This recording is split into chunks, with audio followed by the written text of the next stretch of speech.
Welcome to Sew Very Easy. My name is Laura, and today I'd like to do a book review on a book all about patternless sewing. Now there's 23 projects in this book, and they're all designed that you can make things on your own without patterns. We have directions, we just don't have patterns. And the author of this book just happens to be me. So this is my most recent book, and it is all about sewing without patterns. There's so many projects that we can make that don't need patterns. We can start with squares, rectangles, circles, and make things from them. And that's what is in this book. So I do have some of the projects in the book, and I'll share them with you. So the book is called Sew Very Easy, Patternless Sewing. And we do have a lot of patterns in here. And all of the patterns are step-by-step guides on how we can make these projects. So you can follow the sizes suggested in the book, or you can use your own sizes. This is a little door pocket. So the buttonhole is nice and big, and you can design this to the size that you need to hang on a doorknob. It could be a big door or a small cupboard. And it's designed to be a reversible pocket. So you can put keys or whatever you need in here so you know where they are as you're leaving. And this starts with 2 squares of fabric, and you will end up with 2 of these bags. Here's a cute little envelope, and it's great for storage or for sending people special notes or even gift cards. So we can make these as large or as small as we want. And talking about small, there are a couple of real small projects. This is what I call my little strawberry bag. It is a tiny little bag.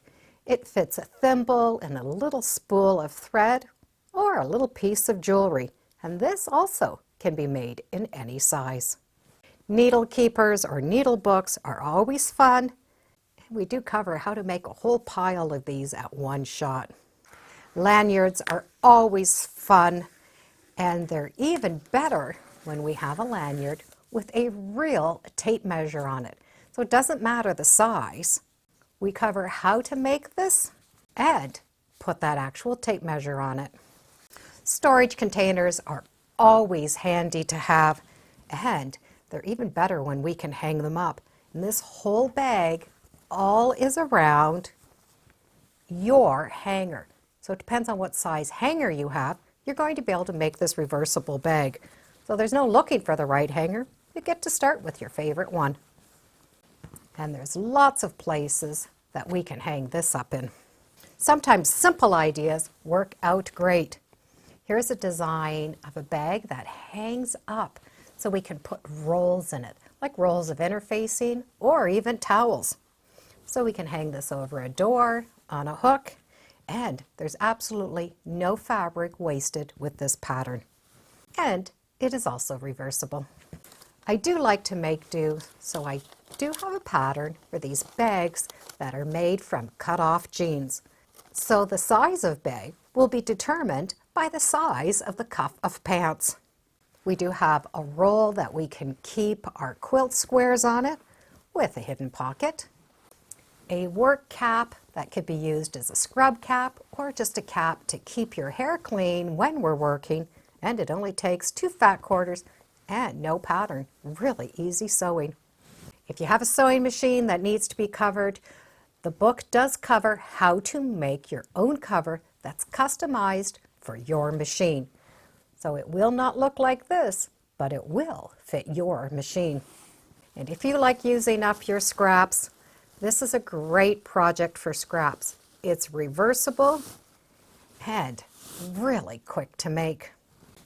If you like to sew on the couch, this is a great project. This will sit on the arm of the couch. We do have a pocket and some ribbons for our scissors. And there's also a special way to put on our thread. So we can change this spool of thread whenever we need to change it. And it's weighted so it doesn't fall off the chair. And there's also a cover for our featherweights. Now featherweights do usually come in these beautiful carry-in cases, but the carry-in cases are old, so we do want to protect them. So this cover covers the case, but we're still able to use it just the way it is. And you're going to be able to make this to fit your carry-in case, because there are quite a few different sizes. And those are just a few examples of the projects that are in this book. Now they're designed so that you can make them what size that you want or you need, which means we get to use up scraps, squares, rectangles, whatever we have left over. So the project will just change in its size. The book is put out by C&T Publishing. It's available at quilt shops and on Amazon and where books are sold. I'll put a link in the description so you can check it out. And thank you for joining me today on Sew Very Easy. Feel free to subscribe and come on back. Let's see what we're talking about next time in the sewing room. Bye for now.